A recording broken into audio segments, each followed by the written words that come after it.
નમસ્કાર વિદ્યાર્થી મિત્રો આજે આપણે ધોરણ 6 માં ગણિત વિષયની અંદર આપણે 8મા નંબરનું ચેપ્ટર દશાંશ સંખ્યાઓ વિશે ભણીશું। આગળ વિદ્યાર્થી મિત્રો તમે અપૂર્ણાંક સંખ્યાઓ વિશે ભણ્યા હતા।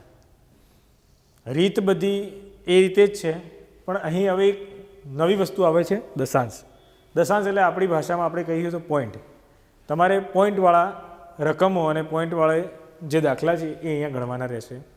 તો સૌપ્રથમ આપણે દશાંશ પદ્ધતિની અંદર વાત કરીએ તો દશાંશ સંખ્યાઓ આપણે જાણવાના હોય છે। ઘણી વખતે તમે રોજિંદા જીવનની અંદર તમારા જીવનમાં ઘણી વખતે રોજિંદા જીવનમાં પોઈન્ટવાળા દાખલા તમે જોતા હો છો। તો અહીં દશાંશ પદ્ધતિનો ખ્યાલ અને દશાંશ સંખ્યા લેખન એની આપણે પહેલાં સૌપ્રથમ વાત કરીશું। તો અહીં સૌપ્રથમ એમ કહે છે કે 1/10 એટલે 1/10 ભાગ થાય।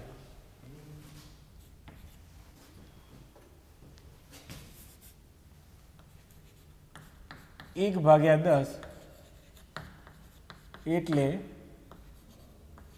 1/10 ભાગ। એટલે 1/10 તો આપણે આ રીતે લખી શકીએ 1/10, જેને દશાંશ પદ્ધતિની અંદર 0.1 તરીકે લખાય છે। શું લખાય? 0.1। અને એને વંચાય, એને શું વંચાય? 1/10। નીચે કેટલા છે?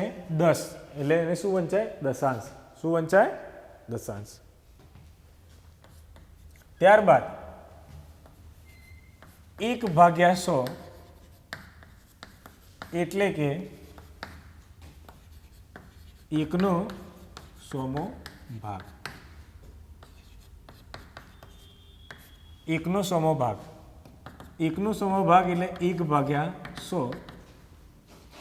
આને આપણે દશાંશ પદ્ધતિમાં લખવું હોય તો 1 તો અંશમાં આપેલા જ છે, પછી અહીંયા કેટલા જીરો છે? 2 જીરો। તો જેટલા જીરો હોય એટલા આંકડા બાદ આપણે પોઈન્ટ કરવા પડે। એટલે જુઓ 2 જીરો છે એટલે 1 2 અને પછી અહીંયા પોઈન્ટ કરવાના રહેશે। અહીંયા આપણે જમણી બાજુથી ડાબી બાજુ ખસવું પડશે। દશાંશ સ્થળની અંદર આપણે જમણી બાજુથી ડાબી બાજુ ખસવું પડે। આગળ પણ 1/10માં એવું જ કર્યું। અહીંયા કેટલા છે? 1 અને પછી 1 જીરો છે એટલે આપણે જમણી બાજુ ખસીએ એટલે 0.1 લખાય, કે 1 પછી પોઈન્ટ કરીને પછી જીરો લખવા પડે। જેટલા જીરો હોય એટલા દશાંશ સ્થળ આપણે જમણી બાજુથી ડાબી બાજુ ખસવું પડે। જો અહીંયા 1 કેટલા છે? 1/100। તો 1/100માં કેટલા જીરો છે? 2 જીરો છે એટલે 1 અને પછી જીરો એટલે કેટલા થયા? 2 આંકડા થયા, 1 અને 2 અને પછી પોઈન્ટ। એટલે જમણી બાજુ એટલા આપણે જમણી બાજુથી ડાબી બાજુ દશાંશ સ્થળ ખસવા પડે। આને વંચાય 1/17। શું વંચાય? 1/100 ને વંચાય 1/17। એવી જ રીતે 1/1000 એટલે કે 1/1000 ભાગ। 1 કેટલો? 1000 ભાગ। એને લખાય 1/1000। ઉપર લખીએ એ પ્રમાણે 1/1000 ને આપણે દશાંશ સંખ્યામાં કઈ રીતે લખી શકીએ? તો 1 તો છે જ, પછી કેટલા જીરો છે? 3 જીરો। તો 3 આંકડા થવા જોઈએ। જેટલા જીરો હોય એટલા આંકડા પછી આપણે જીરો મૂકવાના રહેશે। એટલે જમણી બાજુથી ડાબી બાજુ છે, આ જમણી બાજુથી ડાબી બાજુ જતા 1 એટલે 1 કેટલા જીરો છે? 3 એટલે 1 2 3 અને પછી આપણે પોઈન્ટ મૂકવાના રહેશે। એટલે એને 0.001 એવું કહી શકાય। એટલે જેટલા જીરો હોય એટલા આંકડા પછી આપણે જીરો મૂકવાના। આંકડા એટલે બધા લેવાના, જીરો નથી લેવાના, એક પણ સાથે લેવાનો છે। 1 2 અને 3, અહીંયા 3 જીરો છે, 1 2 અને 3 અને પછી પોઈન્ટ। આને વંચાય 1/1000 ને શું વંચાય? 1 સહસ્ત્રાંશ। શું વંચાય? 1 સહસ્ત્રાંશ। એટલે 1/10 ને વંચાય 1 દશાંશ, પછી 1/100 છે એને વંચાય શતાંશ, 1 શતાંશ, અને 1/1000 છે એને 1 સહસ્ત્રાંશ તરીકે વંચાય। હવે આના ઉપરથી આપણે ચેપ્ટર ઉપર જઈએ। અહીં તમારે વિદ્યાર્થી મિત્રો સ્વાધ્યાય 8.1 છે, જોઈએ।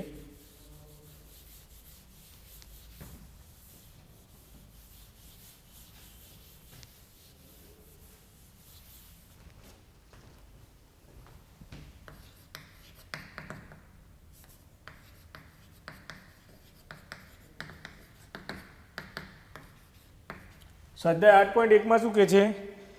નીચે આપેલ કોષ્ટકમાં સંખ્યા લખો. એક્ઝામ્પલ 1.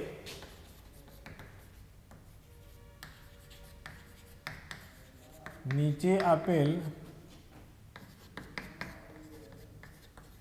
કોષ્ટકમાં સંખ્યા લખો. નીચે આપેલ કોષ્ટકમાં સંખ્યાની અંદર અહીંયા બે રકમ આપેલી છે, આકૃતિ છે, એટલે આપણે આકૃતિ અહીંયા દોરવાની નથી, પણ આકૃતિઓ આપણે પુસ્તકમાં જોઈ લેવાની છે. એ અને બી એ બે રકમ આપેલી છે અને નીચે કોષ્ટક આપેલું છે. કોષ્ટક આપણે દોરીશું.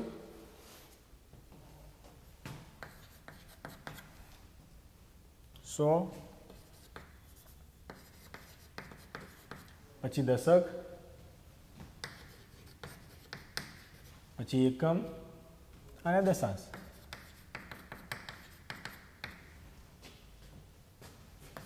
અહીંયા છે 100, અહીંયા છે 10, અહીંયા છે 1 અને દશાંશ એટલે 1/10.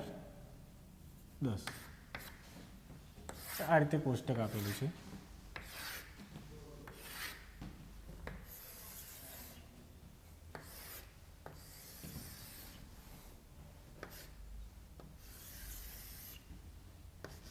એ અને બી બે દાખલા આપેલા છે. હવે અહીંયા એ આપેલો છે. એની અંદર શું કહે છે? એની અંદર આકૃતિ આપેલી છે દશક, એકમ અને દશાંશ. તો આપણે એ રીતે લખીશું. પહેલાં આપણે કોષ્ટક પ્રમાણે 100ની વાત કરીએ. આકૃતિમાં ઉપર જે એ નંબરની આકૃતિમાં 100નું કોઈ દર્શાવેલું છે? ના, નથી દર્શાવ્યું. તો આપણે ત્યાં 0 લખીશું. હવે દશકની અંદર તમે જુઓ, દશકની અંદર કેટલા આપેલા છે? જે ઊભા બિલ્ડિંગ તરીકે કેટલા આપ્યા છે? 3. તો દશકની અંદર 3 આવશે. દશક લખ્યું છે ત્યાં 3 ઊભી બિલ્ડિંગ જેવું બતાવ્યું છે. પછી એકમની અંદર કેટલો છે? એક જ ચોરસ બ્લોક છે એટલે એકમની અંદર 1 લખીએ. જ્યારે દશાંશની અંદર કેટલા આપેલા છે? 2. તો અહીંયા લખીએ 2. તો આ રીતે આકૃતિ ઉપરથી 0, 3, 1 અને 2 લખી શકાય. એવી રીતે બી છે. બીની અંદર જુઓ 100 આપેલા છે. હા, એક આખું જોઈન્ટ આપેલું છે. એક બ્લોક, ખાસા બધા બ્લોક બનાવીને એક આખું બિલ્ડિંગ જેવું જોઈન્ટ બનાવ્યું છે એટલે એક જ ગણાય. એટલે 100ની અંદર આવશે 1. પછી દશકની અંદર કેટલા છે? 1. પછી એકમની અંદર કોઈ આપેલું છે? ના, એકમની અંદર નથી આપ્યું એટલે 0. અને દશાંશની અંદર કેટલા આપ્યા છે? 4. તો આ રીતે આકૃતિ પરથી આપણે કોષ્ટકમાં સંખ્યા લખી શકીએ. જો ફરીથી દશકની અંદર કેટલા હતા? દશકની અંદર 3, 100ની અંદર 1 નહોતા એટલે 0. દશકની અંદર 3 પહેલી આકૃતિમાં, એકમમાં 1 અને દશાંશમાં 2. અને અહીંયા નીચે એક આખી બિલ્ડિંગ આપી છે 100ની અંદર, એને 1 આપણે લેવાના. દશકની અંદર 1 છે, એકમની અંદર કંઈ જ નથી એટલે 0. અને દશાંશની અંદર છે 4 આપ્યા એટલે આપણે 4 લખી શકીએ. આગળ વાત કરીએ. આપણે એક્ઝામ્પલ 2ની વાત કરીએ.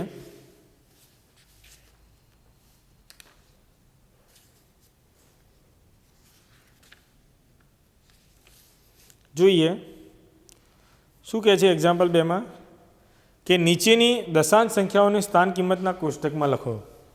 એટલે આપણે આ રીતે જ કોષ્ટક દોરવાનું થશે.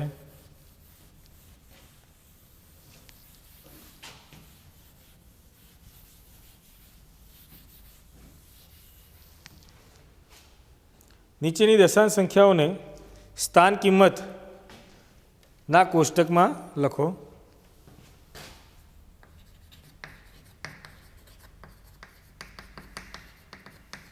નીચેની દશાંશ સંખ્યાઓને સ્થાન કિંમતના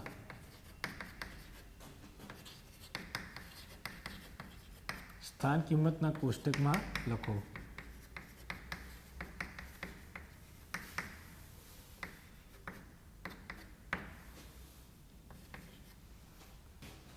તો આપણે આગળ દોર્યું એ પ્રમાણે જ આપણે 100, દશક, એકમ અને દશાંશ એ રીતે દોરીશું.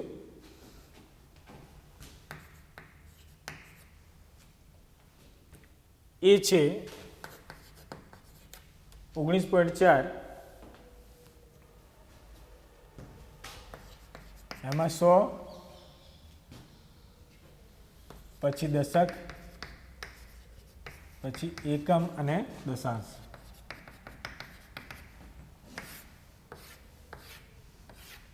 થોડુંક આપણે ઝડપી જોઈ લઈશું. હારી આગળ જોયેલું છે એ પ્રમાણે દાખલો છે એટલે સમજી લઈએ. અહીંયા જુઓ, અહીંયા આપણે પોઈન્ટ પછીનું છે એને આપણે દશાંશ તરીકે લઈશું, આ એકમ અને દશક. તો અહીંયા જુઓ, આ શું છે? એકમ. આ છે દશક. અને 100માં કોઈ છે નથી એટલે 0 લખીએ. પછી દશકની અંદર 1 આવશે, આ એકમ, આ દશક અને આ દશાંશ. તો 100ની અંદર કોઈ નથી, એકમ, દશક અને 100 એટલે 100માં કોઈ નથી એટલે 0. દશકની અંદર 1, એકમની અંદર આવશે 9 અને દશાંશની અંદર આવશે 4. તો 19.4માં આ રીતે આવે છે. હવે એ રીતે એક્ઝામ્પલ બી 0.3, એને પણ 100, દશક, એકમ અને દશાંશ તરીકે લખીએ. અહીંયા 100 લખી શકીએ, અહીંયા 10, અહીંયા 1 અને 1/10.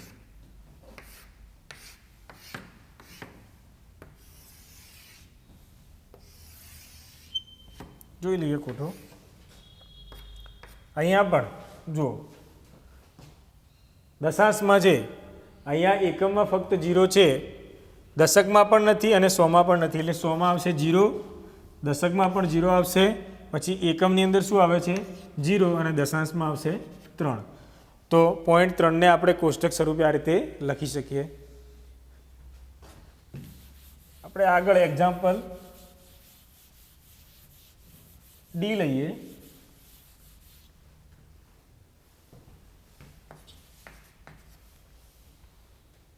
$205.9 આને પણ આગળ આપણે કોષ્ટકમાં દર્શાવ્યું હતું એ પ્રમાણે 100, પછી દશક 10, પછી એકમ એટલે 1 અને દશાંશ એટલે 1/10. કોષ્ટક સ્વરૂપે જોઈ લઈએ જરા.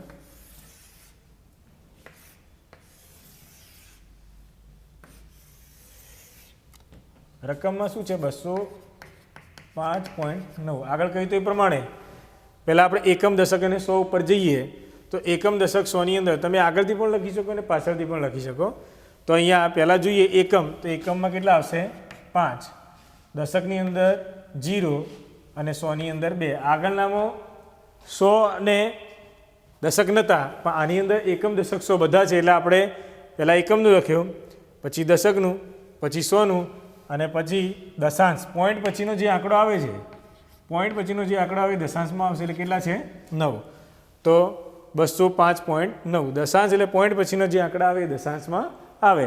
આગળ આપણે જોયું એ પ્રમાણે પોઈન્ટ પછીના આંકડા દશાંશમાં આવે. એક આગળ બી જોઈ લઈએ, સી નંબરનો 10.6. તમે 100, દશક, એકમ અને દશાંશ. તો 100ની અંદર 100 છે, દશકમાં 10, એકમમાં 1, દશાંશમાં 1/10. કેટલા આવશે? 1/10. કોષ્ટક સ્વરૂપે દર્શાવી દઈએ.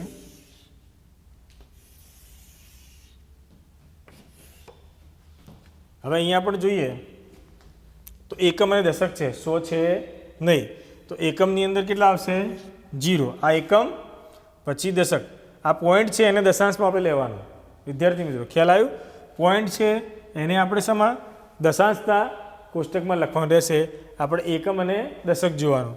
એકમ એટલે 0, દશક એટલે 1, પછી એકમ, દશક અને અહીંયા 100 નથી. 100 નથી એટલે 0. જે ના હોય એને 0 લખી દેવાનું. એકમ એટલે 0, દશક એટલે 1, 100માં નથી એટલે 0 અને પોઈન્ટ પછીનું દશાંશમાં આવે. પોઈન્ટ પછીનું શું આવે? દશાંશમાં. આગળ આપણે દશાંશ સ્થળ ખસ્યા હતા ને જમણીથી ડાબી બાજુ, એટલે આ દશાંશ સ્થળમાં કેટલા છે?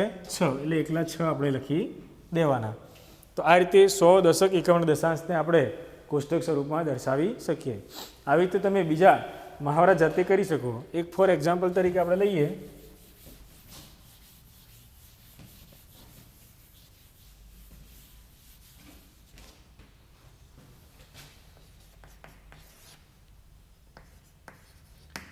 $200.6 આને આપણે કોષ્ટકમાં દર્શાવવું હોય તો 100 પછી દશક, એકમ અને દશાંશ.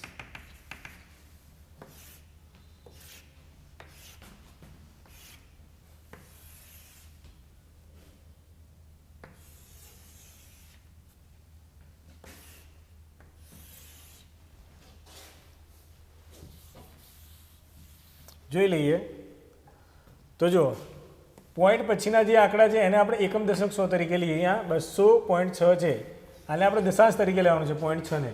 તો એના આગળના આંકડા છે એને આપણે એકમ, દશક અને 100 તરીકે લઈએ તો એકમની અંદર કેટલા છે? 0, દશકની અંદર 0 અને 100ની અંદર 2 અને પાછળનું જે વધ્યું 0.6 એ આપણે દશાંશમાં લખશું એટલે અહીંયા 6 આવશે. તો આ રીતે એક્ઝામ્પલ 2 છે. હવે આગળ આપણે એક્ઝામ્પલ 3 જોઈએ.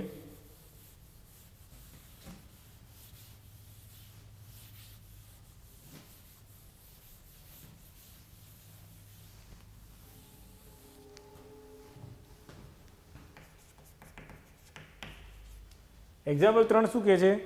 નીચેના દરેકને દશાંશ સ્વરૂપે લખો. નીચેના દરેકને દશાંશ સ્વરૂપે લખો. નીચેના દરેકને દશાંશ સ્વરૂપે લખો.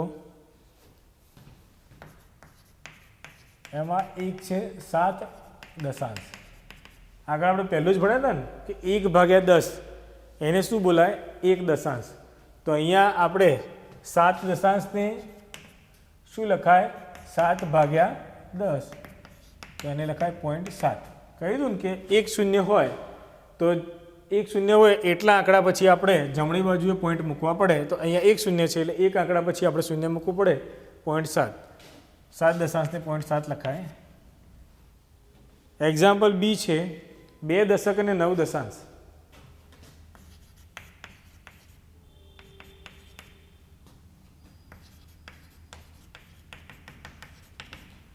અહીંયા શું છે વિદ્યાર્થી મિત્રો? અહીંયા એમ કહે છે કે 2 દશક અને 9 દશાંશ. તો 2 દશક ને 9 દશાંશમાં જોઈએ તો દશકના સ્થાને 2 છે. શું છે? દશકના સ્થાને 2. એનો મતલબ કે આ 0 એકમના સ્થાને આવશે અને 2 દશકના સ્થાને. આપણે જાતે વિચારી મૂકવું પડશે કે 2 દશક એટલે અહીંયા એકમ અને દશક. તો 2 દશકના સ્થાને એટલે 2 દશક અને 9 દશાંશ એટલે 0.9. દશાંશના સ્થાને એટલે 0.9 એટલે 1 થાય ને, 1/10 એટલે 9/10 થાય. આનું શું થાય? 0.9 એટલે 9/10 એટલે એને 0.9 તરીકે લખાય. તો 2 દશક એટલે એકમ અને દશક, દશકના સ્થાને 2 આવશે, અહીંયા 0 આવશે અને દશાંશ એટલે 0.9. તો 20.9 આવે.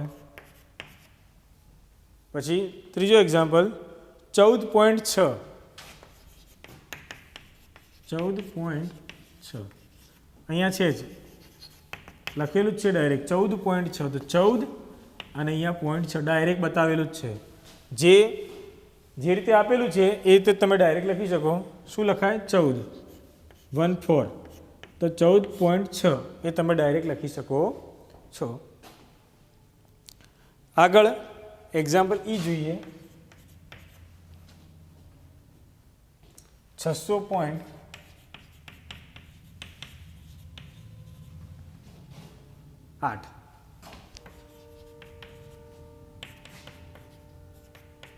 વિદ્યાર્થી મિત્રો જે જરૂરી દાખલા હશે, જે એક જ જેવા દાખલા હશે તો આપણે નહીં ગણીએ, કેમ કે આગળ આપણે બીજી રીતો પણ શીખવાની છે. એટલે ઘણા દાખલા જો સેમ હોય તો એ તમારે જાતે હોમવર્કમાં કાર્ય કરી લેવાનું. એ તમે બીજા આગળની રીતો પરથી સમજી શકશો. 600.8 અહીંયા જે 600 લખેલું જ છે. શું લખેલું છે? 600 એટલે 600. 600 એટલે શું થાય? 600 અને 0.8 600.8 થાય. આ રીતે એક્ઝામ્પલ 3 થાય છે. દશાંશ સ્વરૂપે આપણે લખ્યું. હવે આપણે એક્ઝામ્પલ 4 ઉપર જઈએ.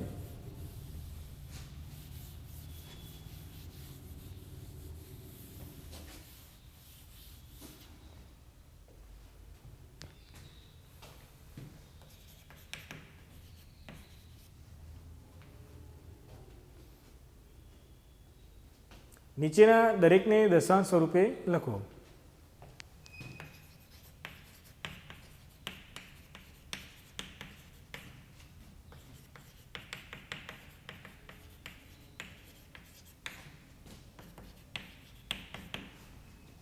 નીચેના દરેકને દશાંશ સ્વરૂપે લખો. આ લખીએ એના પહેલાં થોડુંક આગળનું પણ થોડુંક સમજી લઈએ કે આપણા જોડે એવું હોય કે 100 અને 2 એકમ, અથવા આપણે આગળ જોઈએ ને એ પ્રમાણે એમ કહે છે કે 3 દશક અને 8 દશાંશ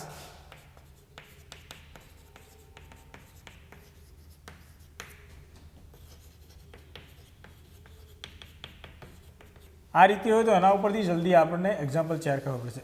3 દશક અને 8 દશાંશ આપણે સમજવું હોય તો હમણાં આગળ દાખલો જોઈએ એ પ્રમાણે કે દશકના સ્થાને કયું છે 3, એનો મતલબ કે એકમના સ્થાને કઈ છે નહીં, બરાબર છે. અને વત્તા અહીંયા 8 દશાંશ છે તો 8 દશાંશને આપણે 8/10 તરીકે લખી શકીએ, બરાબર છે. 3 દશક વત્તા 8 દશાંશ, તો 8 દશાંશને આપણે કઈ રીતે લખીએ, 8 હોય 12 હોય કે 13 હોય તો આપણે 8 દશાંશ આ રીતે લખીએ છીએ. હવે 3 દશક તો ખરેખર નિયમ એવો છે કે એકમ અને દશક જે આપણે લખતા નથી, પણ આને આપણે આ રીતે સમજી શકીએ કે 3 × 10 લખાય. 3 દશકને આપણે શું લખાય, 3 × 10. આ એકમના સ્થાને છે એટલે 0 × 1 એટલે એકમના સ્થાને આપણે લખીએ છીએ, વત્તા 8 દશક એટલે 8/10 તરીકે લખાય. હવે આને આપણે આખાને ભેગું કરવું હોય તો કઈ રીતે લખાય, 3 દશક એટલે 3 દશક વત્તા 0 અને અહીંયા આવે 8/10 એટલે એને 0.8 લખાય. અહીંયા 8/10 છે એને આપણે આગળ સમજ્યા હતા ને એ પ્રમાણે 0.8 આગળ આપણે સમજ્યા એ પ્રમાણે શું, જેટલો 0 એટલે પોઈન્ટ કાપવાના રહે, એટલે 1 0 છે એટલે એક આંકડા પછી પોઈન્ટ કાપવા પડે એટલે 0.8 થાય. તો અહીંયા જવાબ શું થાય છે, 30.8. 3 દશક અને 8 દશાંશનો જવાબ થાય છે 30.8. હવે આ માહિતી ઉપરથી આપણે એક્ઝામ્પલ 4નો દાખલો આપણે આગળ જોઈએ શું કહેવા માગે છે. ખ્યાલ આવે વિદ્યાર્થી મિત્રો? જે આપણે આગળ દાખલો ગણ્યો તો એ રીતે જ છે, પણ એને આ રીતે વિસ્તૃત આપણે સ્વરૂપે લખ્યું. કઈ રીતે લખ્યું, વિસ્તૃત સ્વરૂપે કરીને લખ્યું.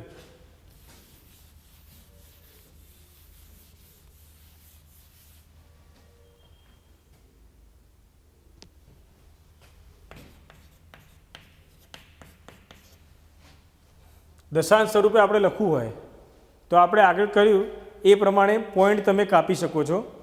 તો 5/10 5/10 ને આપણે પોઈન્ટ સ્વરૂપે કાપવું હોય તો શું લખાય, 0.5. આપણે કહ્યું ને કે 0 જેટલા 0 છે એટલા આપણે જમણી સાઈડ આંકડા કાપવા પડે. તો અહીંયા કેટલા 0 છે, 1 0 છે તો આપણે જમણી સાઈડથી એક પોઈન્ટ પછી આપણે એક આંકડા પછી પોઈન્ટ લખવા પડે. એટલે 5/10 છે તો 5 પછી કેટલા આંકડા છે, 1, તો 0.5 લખી શકીએ. એક પોઈન્ટ આપણે કાપીએ 0.5. જુઓ 0 છે તો 5 પછી એક આંકડો જાય એટલે એક આંકડો જાય એટલે 0.5 કપાય. આવી રીતે 5/100 હોય, દાખલા તરીકે 5/100 હોય તો કેટલા આંકડા છે, 5. તો આપણા જોડે તો 5 એક જ આંકડો છે 5. જેટલા 0 એટલા આંકડા કાપવા પડે તો પછી એક 0 આપણે જાતે મૂકવું પડે અને પછી પોઈન્ટ આવે તો 0.05 થાય. આ તો ખાલી વધારાનો છે. આપણે બી નંબરનો દાખલો જોઈએ. અહીંયા 3 + 7/10 આગળ કહ્યું એ પ્રમાણે 3 + 7/10. હવે આ 3 છે આગળ વિસ્તરણ સ્વરૂપમાં એ એકમના સ્થાને છે. શું છે, એકમના સ્થાને. એટલે આને લખવું હોય તો 3 × 1 લખાય. શું લખાય, 3 × 1 વત્તા અહીંયા 7/10. આ આપણે વિસ્તરણ સ્વરૂપે કરી દીધું. 3 × 1 વત્તા 7/10. 3 × 1 એટલે 3 અને વત્તા 7/10 એટલે શું લખાય, 0.7. 3 વત્તા 7/10 એટલે શું લખાય, 7/10 એટલે 0.7. આ બેનો સરવાળો કરશો એટલે કેટલા આવશે, 3.7. કઈ રીતે સરવાળો કરવાનો? આ 0.0 આપણે જાતે મૂકવાનું, 3.0 અને 0.7 આ બંનેનો સરવાળો કરો, કેટલા થાય? 3.7. તો જવાબમાં આવશે 3.7. મેં આગળ કહ્યું પ્રમાણે આપણે વિસ્તરણ કરવું પડે. જવાબ આવશે 3.7. પછી હા, એક્ઝામ્પલ સી છે. એક્ઝામ્પલ સી એને બી આપણે વિસ્તૃત સ્વરૂપે જોઈશું. 200 વત્તા 60 વત્તા 5 વત્તા 1/10. 200 વત્તા 60 વત્તા 5 વત્તા 1/10. તો જુઓ અહીંયા એકમ દશક 100 બરાબર છે, એ રીતે છે. તો અહીંયા તો આ તો આપણે ખ્યાલ આવે એવું જ છે. 200 વત્તા 60 વત્તા 5 વત્તા 1/10 છે. શું છે? 1/10. તો એને શું લખાય? 0.1. હવે આ બધાનો સરવાળો આપણે અહીંયા કરીએ સાઈડમાં, તો લખાય 200 પછી 60 પછી 5 બરાબર છે. અને અહીંયા છેલ્લે છે 0.1. અહીંયા પોઈન્ટ આપણે જાતે મૂકી દેવાના ના હોય તો. આ બધાનો સરવાળો કરીએ. 200 વત્તા 60 વત્તા 5 અને 0.1. તો અહીંયા શું આવશે? 0 0 અને 1 એટલે 1. પછી આ બધા પોઈન્ટ છે તો પોઈન્ટના પોઈન્ટ, પછી અહીંયા કેટલા છે? 5, અહીંયા છે 6 અને અહીંયા છે 2. તો જવાબ શું આવે? 265.1. આ તમારો જવાબ રહેશે.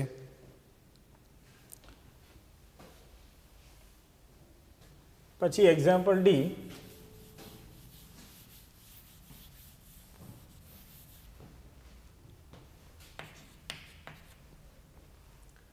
એક્ઝામ ડીમાં 70 વત્તા 8/10 પેલું કહ્યું પ્રમાણે અહીંયા શું 70 છે એકમ અને દશક, એટલે 7 × 10 થાય, 70 થાય.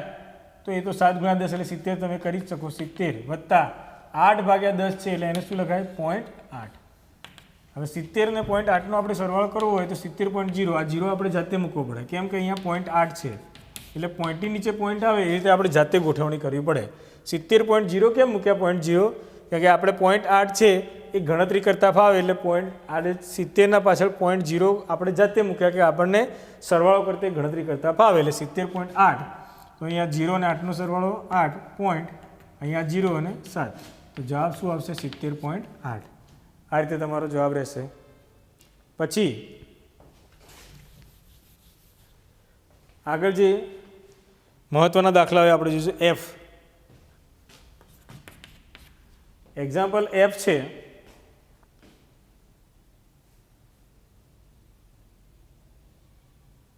ચાર પૂર્ણાંક 2 દશાંશ. શું છે? 4.2 દશાંશ. 4.2 દશાંશની અંદર આપણે આને છૂટું પાડી દેવાનું. 4.2 દશાંશ એટલે 4 વત્તા 2 દશાંશ છે તો એને આપણે આ રીતે અલગથી લખી દઈએ. 4 વત્તા 2/10 મિશ્ર સંખ્યામાં આપણે કરતા ને કે આ જે સરવાળો છે આપણે એના સરવાળાના રૂપમાં લેતા ને 10 ચોક 40 42/10 છે. તો 4 વત્તા 2/10. હવે 4 એમના એમ વત્તા અહીંયા 2/10 છે એને શું લખાય? 0.2. 4 એમના એમ 2/10 ને શું લખાય? 0.2. આગળ જોઈએ તો જવાબમાં આવે 4.2. 4.0 અને 0.2 સરવાળો થાય એટલે શું થાય? જવાબ 4.2 થાય. આગળ એક્ઝામ્પલ જી. 3/2. 3/2 અહીંયા ભાગાકાર કરીએ. આની અંદર તમારે ભાગાકાર કરવો પડે.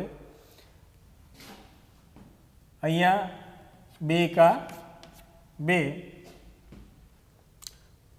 3/2 અહીંયા 2 એકા 2, પછી અહીંયા 0 ભાગને ચાલે 0 એટલે અહીંયા આવશે પોઈન્ટ, પછી 2 પંચા 10. તો જવાબ શું આવ્યો? 1.5. તો જીનો જવાબ આવશે 1.5. એક્ઝામ્પલ આઈ. આઈની અંદર છે 12/5. તો એનો પણ આપણે ભાગાકાર કરીએ 12/5 5 દુ 10 2 અહીંથી શૂન્ય ઉતારો નીચે શૂન્ય ઉતારો એટલે અહીંયા પોઈન્ટ મૂકવો પડે જો ફરીથી 5 દુ 10 અહીંયા 2 ને 0 કાઢો એટલે 2 અને 1 ને 1 0 લખવાની જરૂર નથી પછી ઉપરથી શૂન્ય નીચે ઉતારીએ એટલે અહીંયા પોઈન્ટ મૂકવો પડે ભાગાકારની અંદર પોઈન્ટ મૂકવો પડે 5 ચોક 20 0 0 એટલે કેટલા આવ્યા 2.4 જવાબ કેટલો આવશે 2.4 જે એક સરખા દાખલા હશે એ આપણે તે ગણીશું પછી એક્ઝામ્પલ જે 3.3 એક્ઝામ્પલ જેની અંદર શું છે 3.3 હવે 3.3 ની અંદર જોઈએ 3 વત્તા હવે 3 છે એનો આપણે ભાગાકાર કરવો પડે આગળ કરીને એ પ્રમાણે 3 વત્તા 3 ની અંદર આપણે ભાગ પાડીએ 3 હવે અંદર નાનું છે ને બહાર મોટું છે અંદર નાનું હોય ને બહાર મોટું હોય એટલે શું લખાય શૂન્ય એટલે કે અહીંયા શૂન્ય લેવું પડે અહીંયા નાનું છે ને અહીંયા મોટું છે એટલે અહીંયા શૂન્ય લઈએ એટલે અહીંયા 0 પોઈન્ટ કરીએ અને 6 × 5 = 30 તો કેટલા આવે છે 0.6 તો જવાબ કેટલો આવશે 3.6 જવાબ 3.6 રહેશે એવી જ રીતે 4.1 પણ છે એ પણ તમે કરી શકો છો 4.1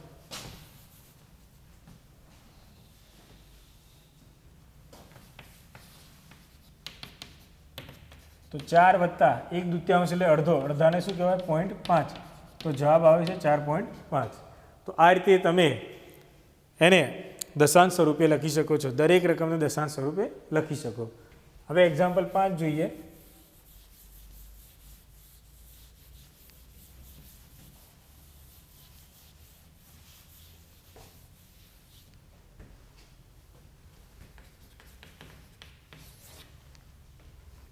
એક્ઝામ્પલ 5 નીચેની દશાંશ સંખ્યાઓને અપૂર્ણાંક સ્વરૂપમાં લખી સરળ સ્વરૂપમાં ફેરવો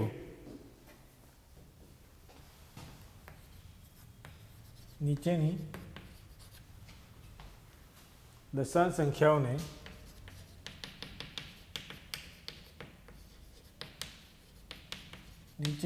સંખ્યાઓને અપૂર્ણાંક સ્વરૂપમાં લખી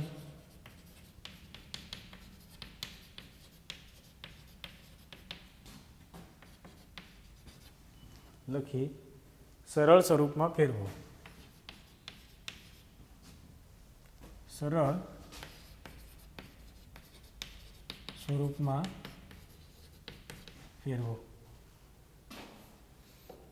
એમાં એક્ઝામ્પલ એ છે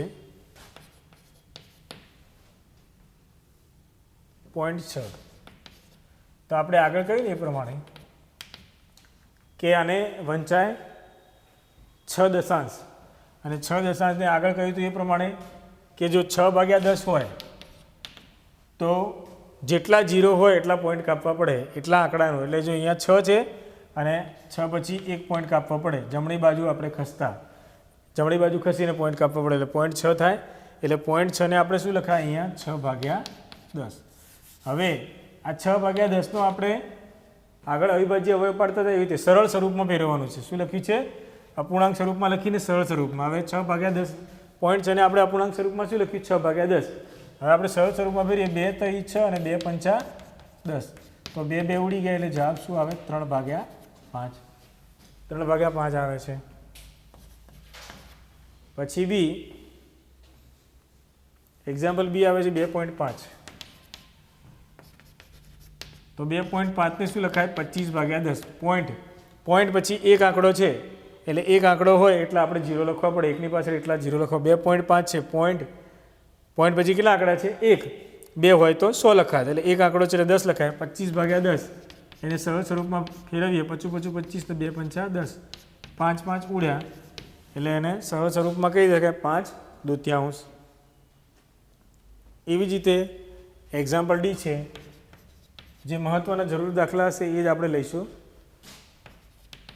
3.8 તો 3.8 ને લખાય 38/10 38/10 હવે 2 ના સ્વરૂપમાં 19 × 2 = 38 જે ઉપર નીચે છેદ ઉડતા એ રીતે આપણે ભાગ પાડવા 19 દુ 38 અને 2 પંચા 10 બે બે ઉડી ગયા તો જવાબ શું આવે 9 પંચમાંશ પછી આગળ 13.7 એક્ઝામ્પલ ઈ છે એક્ઝામ્પલ ઈ શું છે 13.7 તો 13.7 તો 137/10 આમાં તો કોઈ આગળ ભાગ પડશે નહીં કે 13.7 છે પોઈન્ટ પછી કેટલો છે એક આંકડો છે પોઈન્ટ પછી કેટલા આંકડા છે એક છે તો 137/10 લખાય કેટલા લખાય 137/10 વિદ્યાર્થી મિત્રો અહીંયા આપણે થોડુંક ઝડપથી સમજી લેવાનું કે પોઈન્ટ પછી એક આંકડા પોઈન્ટ પછી બે આંકડા જે આગળ આપણે સમજ્યા હતા એ રીતે આપણા જોડે ટાઈમ લિમિટેશન પ્રમાણે આપણે કામ કરવું પડશે કે દાખલા ઘણા બધા છે ચેપ્ટરની અંદર દાખલા ખૂબ જ છે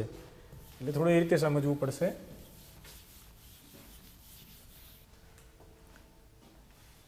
આગળ એક્ઝામ્પલ એફ છે 21.2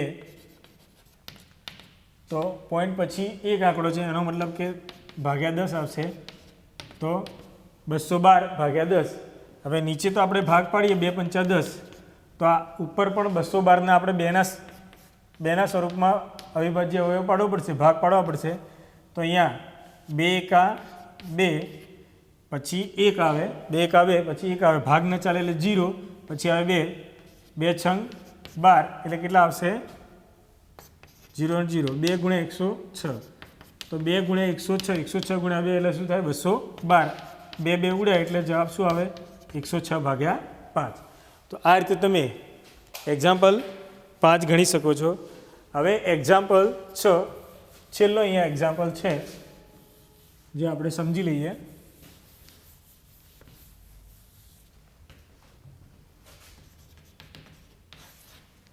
એક્ઝામ્પલ 6 માં શું કહે છે દશાંશનો ઉપયોગ કરી નીચેના દરેકને સેન્ટીમીટરમાં દર્શાવો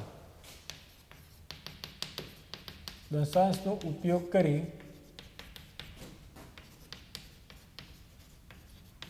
નીચેનાને સેમીમાં એટલે સેન્ટીમીટરમાં દર્શાવો દશાંશનો ઉપયોગ કરી નીચેનાને સેન્ટીમીટરમાં દર્શાવો એમાં એક્ઝામ્પલ એ છે 2 મિલીમીટર વિદ્યાર્થી મિત્રો ધોરણ 5 ની અંદર તમારે આવેલું છે કે સેન્ટીમીટરને મિલીમીટર સાથે સંકળાયેલો કે આપણે સેમીમાં ફેરવવાનું છે ને તો સેન્ટીમીટરને મિલીમીટર સાથે સંકળાયેલો એકમ છે 1 સેમી બરાબર કેટલા થાય 10 મિલીમીટર ફૂટપટ્ટીની અંદર સેન્ટીમીટર 1 અને 2 ની વચ્ચે 10 કાપા હોય છે ને એટલે 1 સેન્ટીમીટર બરાબર 10 મિલીમીટર થાય તો આ 2 મિલીમીટરને આપણે ફેરવવાનું છે એટલે આ પદ રાશિ આપણે ત્રિપદ રાશિ રાખીએ આના ઉપરથી 10 મિલીમીટર બરાબર 1 સેન્ટીમીટર 10 મિલીમીટર બરાબર 1 સેન્ટીમીટર તો 2 મિલીમીટર બરાબર કેટલા આ ત્રિપદ રાશિ રાખીએ આપણે 1 2 અને 3 આને ત્રિપદ રાશિ કહેવાય તો આનું 2 × 1/10 શું થાય આ બેનો ગુણાકાર અને આ ઉપર 10 છે નીચે આવે હવે 2/10 છે તો આગળ કઈ પ્રમાણે 1 પોઈન્ટ કાપવાનો રહેશે 1 0 છે એટલે 2 પછી 1 પોઈન્ટ કાપે 0.2 સેન્ટીમીટર તો 2 મિલીમીટરનો જવાબ શું આવે 0.2 સેન્ટીમીટર એવો એક્ઝામ્પલ બી 30 મિલીમીટર જવાબમાં આપણે જોયું એ પ્રમાણે જ આ ત્રિપદ રાશિનો જ ઉપયોગ કરીશું કે બધા મિલીમીટર આપે છે અને આપણે સેન્ટીમીટરમાં ફેરવવાના છે કે 10 મિલીમીટર બરાબર 1 સેન્ટીમીટર તો 30 મિલીમીટર બરાબર કેટલા તો અહીંયા 30 × 1/10 અહીંયા ભાગાકારમાં છે એટલે 0 0 ઉડી જાય નીચે 1 વધુ લખવાની જરૂર નથી એટલે 3 સેન્ટીમીટર થાય કેટલા થાય 3 સેમી પછી એક્ઝામ્પલ સી છે એક્ઝામ્પલ સી જોઈએ 116 મિલીમીટર એને પણ આપણે ત્રિપદ રાશિ પ્રમાણે મૂકીએ મિલીમીટરનું સેન્ટીમીટરમાં ફેરવવાનું છે 10 મિલીમીટર બરાબર 1 સેન્ટીમીટર તો 116 મિલીમીટર બરાબર કેટલા કે 10 મિલીમીટર બરાબર 1 સેન્ટીમીટર 116 મિલીમીટર બરાબર કેટલા તો 116 × 1/10 બરાબર છે હવે આપણે ભાગ્યા 10 છે એટલે 1 પોઈન્ટ કાપવાના રહેશે આપણે અહીંયા દશાંશ સ્થળ પ્રમાણે જ કરવાનું. એટલે 116 છે અને એક પોઈન્ટ કાપવાના રહ્યા એટલે આપણે જમણી બાજુથી 1 0 છે, જમણી બાજુથી એક પોઈન્ટ કાપીએ એટલે 6 પછી પોઈન્ટ આવશે એટલે 11.6 મિલીમીટરને સેન્ટીમીટરમાં ફેરવ્યા. એક થોડોક અલગ પ્રકારનો દાખલો છે, એક્ઝામ્પલ ડી જોઈએ. એક્ઝામ્પલ ડી થોડુંક એકાદ મિનિટ વ્યવસ્થિત આપણે સમજી લઈએ. 4 સેમી ને 2 મિલીમીટર. શું કહે છે? 4 સેમી ને 2 મિલીમીટર. તો 4 સેમી ને 2 મિલીમીટરની અંદર જો અહીંયા આપણે સેન્ટીમીટરને મિલીમીટરને આપણે સેન્ટીમીટરમાં ફેરવવાના છે એટલે 4 સેમી તો આપણા જોડે છે જ ઓલરેડી, છે ને? 4 સેમી તો એમને એમ છે, વત્તા 2 મિલીમીટર છે તો 2 મિલીમીટરને આપણે સેન્ટીમીટરમાં ફેરવવા છે તો શું થાય? 2/10. આમાં કઈ રીતે થાય? આ પદ રાશિ કે 10 મિલીમીટર બરાબર 1 સેમી તો 2 મિલીમીટર બરાબર કેટલા? આ પદ રાશિ અહીંયા આવશે આની અંદર, બરાબર? 10 મિલીમીટર 1 સેમી તો 2 મિલીમીટર કેટલા? તો કેટલા થાય? 2/10. આગળ જોઈએ, 4 એમને એમ વત્તા 2/10 એટલે કેટલા આવે? 0.2. આ બંનેનો સરવાળો કરીએ, 4.0 અને 0.2. આ પોઈન્ટ આ 0 આપણે જાતે મૂકીએ, આગળ મૂક્યું એ પ્રમાણે તો કેટલા થશે? 4.2 સેન્ટીમીટર. જવાબ શું આવશે?